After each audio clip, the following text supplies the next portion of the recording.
I don't know if this trend died out yet, but we about to find out by how this video does. Sins.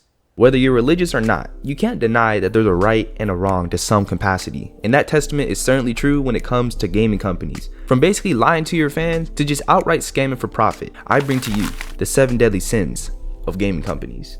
We'll start with Ubisoft, a game company notorious for hoodwinking their consumers with empty promises of E3 trailers like Watch Dogs, a series I love to death, except for that underdeveloped, one chromosome absent, stillborn game that is Watch Dogs Legion. But apart from that, something greedy Ubisoft did as of recent is the pre-order of Assassin's Creed Shadows. One of the more alarming concerns is the price tag for the pre-order.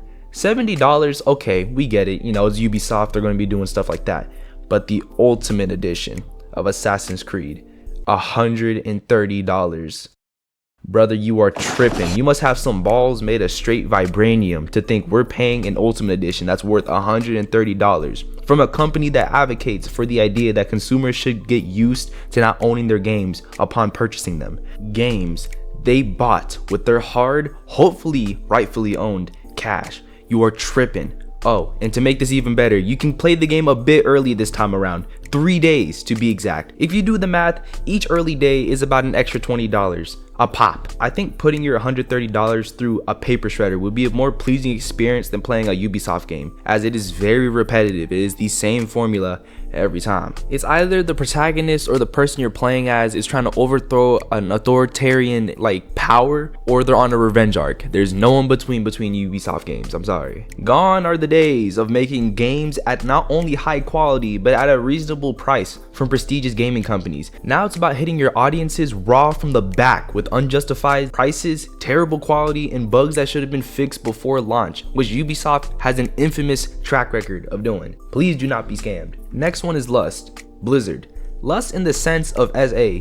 For those that have forgotten, in 2021, Blizzard was a part of a major controversy regarding SA and overall mistreatment of women that worked there. They had these things called cube crawls, where employees would get drunk and go to cubicles harassing employees, especially women. That was their main target audience for these cube crawls. Along with that, Blizzard has also had a case where a boss would have a I don't know if I'm allowed to say what it is because it's YouTube, but let's just say it's a thing that you would put up your rear end, and it's designed to stay there. Let's just say that. So not only did the boss have that, he also had lube along with this device in his hands. And this is all for the sake of a business trip. I don't know what kind of business trip would be so severe that you would need those type of items, but man, it was not professional. Some other things they did, which aren't really lust per se, but rather the complete opposite. There was also cases of sexism going on in the gaming company. Things like women being passed up on promotions because the likelihood of them getting pregnant. What an excuse. I'm guessing it's pertaining to them getting pregnant while on the job rather than them getting pregnant on the outside of work, which is ridiculous, honestly. Imagine not getting a stepping stool in life because your reproductive organs are not very favored in the place you work. Oh, and the rabbit hole gets deeper than this, man. There was a case in which a female worker committed non-alive due to being in a relationship with a male supervisor. To any aspiring game designer or developer or programmer that wants to be those things, do not work at Activision Blizzard, especially if you're a woman. That stuff's just ugh. Oh, and also one more thing before we move on. Apparently the Gus Fring running their whole operation, Bob Kotick, he also resigned from the company around the same time all these allegations were brought to light. So this should really tell you everything you need to know about Activision Blizzard. Pride, DICE, and with good reason too. 2016, this masterpiece was released from DICE. Man, what a time to be alive. Fast forward 2 years, we have Battlefield 5.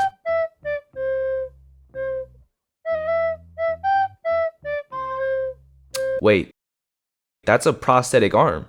And a woman! Nah, I'm just kidding. Apparently women weren't even allowed to fight in World War II in the first place, so yeah, I'm not a sexist. The point I'm trying to get at is that Battlefield 5 was not historically accurate in the way that it was meant to be portrayed. And when told about this issue, Patrick Soderlund, basically DICE's big daddy, said that these people are uneducated and they don't understand. Then you have DICE over here leash around neck on their hands and knees like a dog, proclaiming that Battlefield 5 is the most historically immersive game to date. Patrick, people are starting not to like our game. What do we do? Ah, is that so? I got it. Well, tell them not to buy the game. Yeah, that'll get them. Yep, this dude thought it was a good idea to tell people to basically not buy their game. I gotta love the thought process on that. You really gotta respect it. Just immediately thwart any hope of saving your already failing game by telling the consumers to skedaddle. To be honest, that's a really effective way to ensure that you're absolutely receiving no profit from this. Good on you, man. Sloth. Take-Two Interactive. They're better known for their repetitive NBA 2K series. I'm not knocking anyone's hustle. If you like basketball games, man, you like basketball games. I mean, I don't really see the thought process or logic behind paying $70 to $90 to see one extra detailed sweat drop on LeBron. But hey, man, that's you feel me? That, or everyone's just running the same build like every year. But the main reason I call them lazy is because you don't have to do much within each 2K installment. All you have to do is switch the mechanics barely every year and maybe enhance the graphics by yay much. And also, do not forget, you also need to have like these really cool abstract visual arts on the front cover of the game.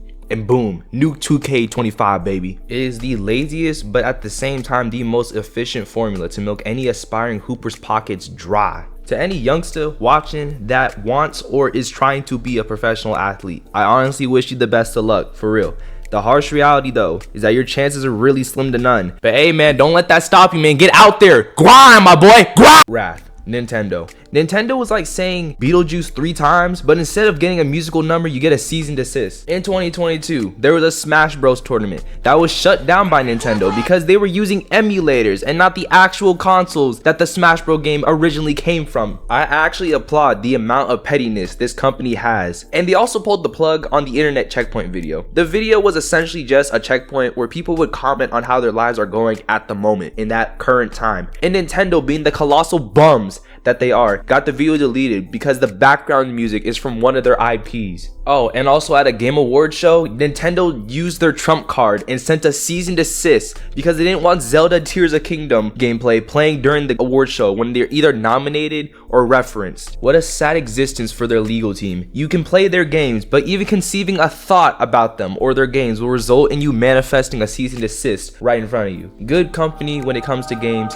terrible PR when it comes to talking about them. Envy, Game Freak. This company is actually just a child company of Nintendo, but at the same time though, they are responsible for the creation of Pokemon games. But unfortunately, like father like son, this company has some sort of hating bone in their body. When Palworld came out, it turned out that Nintendo, along with Game Freak, was looking to sue the developers of Palworld for having similar designs that closely resemble actual Pokemon. Even if Palworld's, like, I don't even know what you would call these creatures, even if they are heavily inspired by actual Pokemon, that's all it is. They're just heavily inspired. They're not even like a one-to-one creation, really. And people have to understand, everything and everyone is inspired by something. There is no Palworld without Pokemon. There is no Kobe without MJ. There is no US without the 12 million Native American lives painfully vanquished in the name of Manifest Destiny. Point is, everyone is inspired by something, and Palworld is inspired by Pokemon. It is no different. Okay, so I just found out that the legal proceedings have cleared up, so I guess Palworld's Gluteus Maximus is safe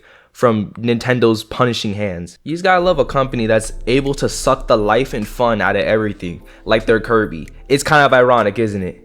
And finally,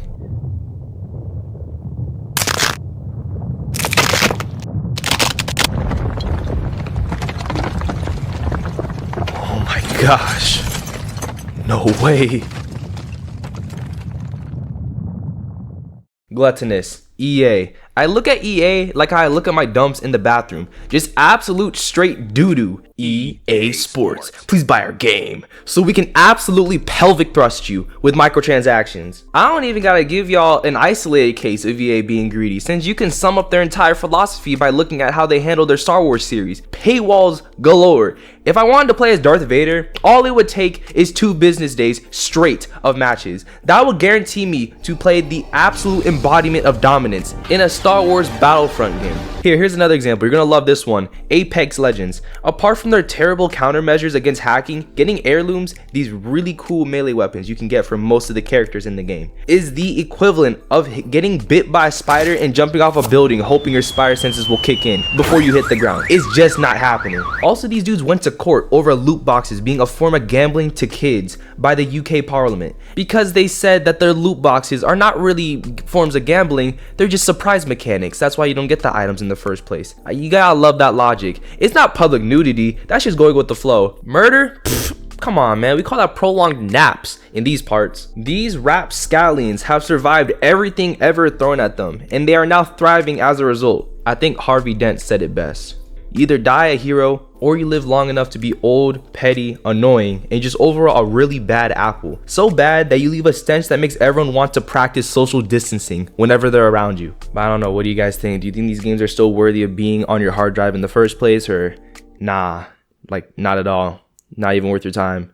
I don't know. What do you guys think? Did I miss any? And if so, do you want me to make a part 2? I won't do it. I mean, you can put it in the comment sections of like anything you thought I should have put. We'll use it as like an honorable mention, I guess. I don't know. But yeah.